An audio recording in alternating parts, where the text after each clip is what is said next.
Picture this. A guy in Texas gets rear-ended in a minor fender bender. Nothing serious. He calls his insurance company and files a claim like anyone would. The adjuster pulls up the vehicle identification number to process the paperwork, and that is the exact moment everything falls apart. Every car legally sold in the United States carries a 17-digit VIN. His car had 11. Within days, federal agents were at his door, and they were not there to write him a ticket. They seized the car, loaded it onto a flatbed, and crushed it into a cube of scrap metal. The car in question was a Nissan Skyline GT-R, one of the most worshipped performance cars ever engineered, a twin-turbo six-cylinder all-wheel drive legend that dominated Japanese touring car racing for a decade. And it had never been sold new anywhere in the United States. Not by Nissan, not by anybody, because it had never passed the crash testing and emission certification the federal government demands before a car is allowed to touch American pavement.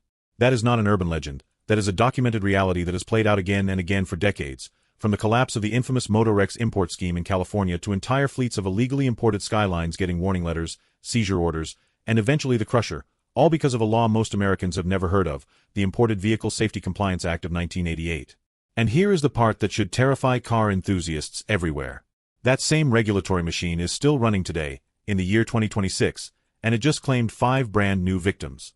So let us set the record straight, because the internet loves to blame the EPA for absolutely everything, and that is not the full story. Keeping a car out of America is not one agency pulling one lever. It is a brutal three-way collision between the Environmental Protection Agency, which enforces the Clean Air Act and the Tier 3 tailpipe emission standards for smog-forming pollutants, the National Highway Traffic Safety Administration, which forces every single model sold here through a gauntlet of federal motor vehicle safety standards and real-world crash testing, and pure, cold-blooded business math. Because federalizing a car for America can cost a manufacturer tens of millions of dollars, and if the sales volume does not justify it, the car simply never comes, banned or not. Now, 2026 has actually been a wild year for that first agency. Back in February, the EPA finalized the single largest deregulatory rollback in its history, tearing up the greenhouse gas endangerment finding that underpinned an entire generation of carbon dioxide rules. But do not get it twisted. That rollback targeted fleet-wide carbon standards, not the tailpipe pollutant rules, not the crash test requirements, and not the mountain of paperwork automakers still have to climb to sell a car here. The forbidden fruit is just as forbidden as it was last year. 5 of the most incredible machines launched or updated for this model year, cars regular people overseas can walk into a dealership and simply buy, are completely locked out of America right now. And once you hear why, you're going to want to see every single one of them with your own eyes. So smash that subscribe button before we dive in, because this countdown only gets more insane from here. Kicking us off at number 5, we are heading to a Suzuki dealership in Tokyo, Osaka, or pretty much anywhere on planet Earth except the United States, for the Suzuki Jimny Nomade, the brand new 5-door version of the internet's favorite tiny off-roader. Here is the twist, and it is a big one. This is not really a story about the Jimny failing an EPA test. It is a story about a company that packed up and left the exam room entirely. Suzuki pulled every single one of its cars out of the American market back in 2012, shutting down its United States automotive operation for good after decades of thin margins and a shrinking dealer network. So before the Jimny can even get banned by federal regulators, it needs a manufacturer willing to submit it for certification, and there simply is not one. But make no mistake, even if Suzuki wanted back in tomorrow, the Jimny would still hit a wall. Under the hood sits a 1.5-liter naturally aspirated 4-cylinder engine, producing right around 103 horsepower and 130 newton-meters of torque, mated to Suzuki's part-time All-Grip Pro 4-wheel drive system. The 5-door Nomade stretches the wheelbase to 2,590 millimeters, adding roughly 13 inches of overall length over the stubby 3-door version to make room for real rear doors and a proper back seat, all while keeping the boxy, round headlamp silhouette and the 210mm ground clearance and rigid front and rear axles that make it a genuine goat on technical trails. In Japan, it starts at around $17,200, an absolutely absurd price for a real 4-wheel drive vehicle by American standards. To sell it here, Suzuki would need to certify that little engine to Tier 3 emission standards, add an entirely different onboard diagnostics calibration, and crash test a lightweight, narrow-bodied vehicle against federal motor vehicle safety standards that were largely written with heavier, wider American vehicles in mind. Industry estimates for that kind of certification push into the hundreds of millions of dollars for a niche vehicle that might sell a few thousand units a year. The math simply does not work, and so the purest, most charming 4-wheel drive on the planet remains a dream you can only chase through the 25-year import rule, which, by the way, will not even apply to this current generation Jimny until the year 2043. And here is the kicker that proves this is not just an American problem. Europe has been squeezing the little Jimny just as hard. Stricter continental emissions rules already forced Suzuki to pull the standard passenger Jimny out of most of Europe back in 2020, and even the workaround commercial van version, stripped of its rear seats to dodge passenger car pollution limits entirely, has since been killed off across the continent as those rules tightened even further. When a car this small and this simple is getting squeezed out of markets that are famous for loving small, simple cars, you know America was never going to roll out the welcome mat. Number 4 takes us to something far more dangerous, because this one genuinely is an EPA story, and it involves the return of a name every American off-road fan thought they finally got back. In 2024, Toyota brought the Land Cruiser back to America with huge fanfare, and enthusiasts everywhere celebrated. Except here is the gut punch nobody talks about enough. That is not the real Land Cruiser. The truck sold in American showrooms right now is actually the smaller, cheaper 250 series, globally known as the Land Cruiser Prado, running a 2.4-liter turbocharged 4-cylinder hybrid making 326 horsepower. The genuine flagship, the massive body-on-frame 300 series that the rest of the world gets, never came back at all, and the version we're talking about today is its most brutal engine option, the 3.3-liter twin-turbo 6-cylinder diesel, internally coded F33A-FTV. This thing produces 309 horsepower and a colossal 700 newton-meters, that is about 516 pound-feet, of torque, available from as low as 1600 RPM, routed through a 10-speed automatic transmission and a full-time 4-wheel drive system with a Torsen-limited slip-center differential. It will wade through water more than 27 inches deep and tow well over 7,000 pounds without breaking a sweat. Toyota's own armored vehicle documentation literally stamps this exact truck as, and I am reading this directly, quote, Euro 4 emission spec, for export market only, not available for U.S. import, end quote. Why? Because modern diesel passenger vehicles have to survive brutal nitrogen oxide and particulate matter testing under the EPA's Tier 3 program. Testing that got dramatically stricter across the entire industry after the Volkswagen diesel emissions scandal blew up in 2015. Toyota's own engineers have said publicly they see no long-term future for diesel passenger vehicles at all, and instead of spending the fortune it would take to certify this 3.3-liter diesel for 50-state American sale, Toyota simply chose not to. The result is that the biggest, baddest, most torque-rich Land Cruiser on Earth is completely invisible on American roads, hiding in plain sight behind a smaller, softer namesake that most buyers do not even realize is a different truck. Sliding into the middle of our countdown at number 3, we are landing in Barcelona, Spain, for a car that genuinely might be the most unhinged vehicle on this entire list, the new Cupra Formentor VZ5. This is a compact performance crossover built around one of the last great unicorn engines left in the automotive world, a 2.5-liter turbocharged 5-cylinder, shared with the Audi RS3, producing 390 metric horsepower, which converts to right around 385 horsepower under American testing standards, along with 480 newton-meters, or 354 pound-feet, of torque. Power gets routed through a 7-speed dual-clutch automatic transmission into an all-wheel drive system with an active torque splitter, capable of shuffling power not just front to rear but side to side across the rear axle for genuinely deranged cornering grip.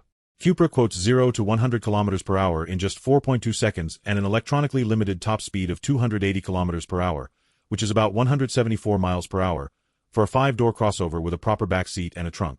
Production kicks off this quarter at Cupra's home plant in Barcelona, limited to just 4,000 units worldwide, and for the very first time it will be offered in both left-hand and right-hand drive.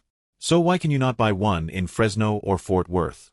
Because Cupra, the standalone performance brand spun off from Volkswagen's Spanish Mark seat back in 2018, does not currently sell a single vehicle in the United States, full stop.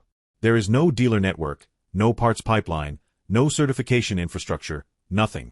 And even if that changed overnight, federalizing an ultra-low volume, 4,000-unit global run car, built around a 5-cylinder engine that already requires special emissions calibration to meet European standards, would be a financial nightmare for a company with zero existing American infrastructure to lean on. It is the automotive equivalent of building a beautiful house and then never installing a driveway. The Formentor VZ5 exists, it is thrilling, and unless Cupra fundamentally changes its entire American strategy, it might as well be built on the moon. Number 2 brings us to Affalterbach, Germany, home of Mercedes-AMG, for the most powerful hot hatchback the company has ever built, the Mercedes-AMG A45S. Squeeze the trigger on this thing and a 2-liter turbocharged 4-cylinder engine, hand-assembled by a single technician under AMG's one-man, one-engine philosophy, unleashes 415 horsepower, catapulting this compact 5-door hatchback from 0 to 62 miles per hour in a genuinely absurd 3.9 seconds, on its way to an electronically limited top speed of 168 miles per hour. That is more horsepower than a base Chevrolet Corvette, stuffed into a hatchback the size of a Honda Civic, and it has never, not for one single day, been sold new in the United States. This one is not really an emissions story either. It is a business strategy story with a ticking clock attached. Mercedes-Benz made a calculated decision years ago that American buyers wanted crossovers and 4-door sedans, not compact hatchbacks, so the entry-level A-Class line was built for Europe, launched there, and simply never submitted for the safety and emissions homologation required to cross the Atlantic. Americans instead got the related CLA-45, a sedan-bodied cousin with similar power. But here is what makes this one especially painful for enthusiasts right now. Mercedes has confirmed that the A-Class hatchback, and with it the legendary A45S, is being killed off entirely, with production expected to run only through this current model year before the nameplate disappears forever, its role folded into upcoming electric models. Which means this year is not just another year Americans do not get the A45S. It is the very last chance anyone, anywhere, gets to buy a brand new one before Mercedes shuts the factory line down for good. In the United Kingdom it currently lists for the equivalent of roughly $81,000, and once production ends, that number is only going one direction. And now, for the car that earns the #1 spot, the ultimate forbidden fruit, the vehicle that enthusiasts have been begging, pleading, and quite literally risking federal seizure for since it first launched. This is the Toyota GR Yaris, and if you thought the rest of this list was frustrating, buckle up. This tiny, ferocious hatchback is Toyota Gazoo Racing's homologation special, built to satisfy World Rally Championship regulations, and it shows in absolutely every bolt. Power comes from a 1.6-liter turbocharged 3-cylinder engine, codenamed G16E-GTS, producing 300 horsepower and 295 pound-feet of torque from just 3 cylinders, paired with either a 6-speed manual gearbox or an 8-speed automatic, and routed through Toyota's GR4 all-wheel drive system borrowed directly from rally car engineering. 0 to 60 miles per hour disappears in about 5.2 seconds, with a top speed of 143 miles per hour, and for 2026, Toyota has rolled out the updated Type 26 version, featuring a completely redesigned steering wheel developed with input from actual professional rally drivers, retuned electric power steering calibration for extreme cornering loads, and range-topping trims wrapped in specially developed Bridgestone Potenza race tires mounted on lightweight BBS forged wheels.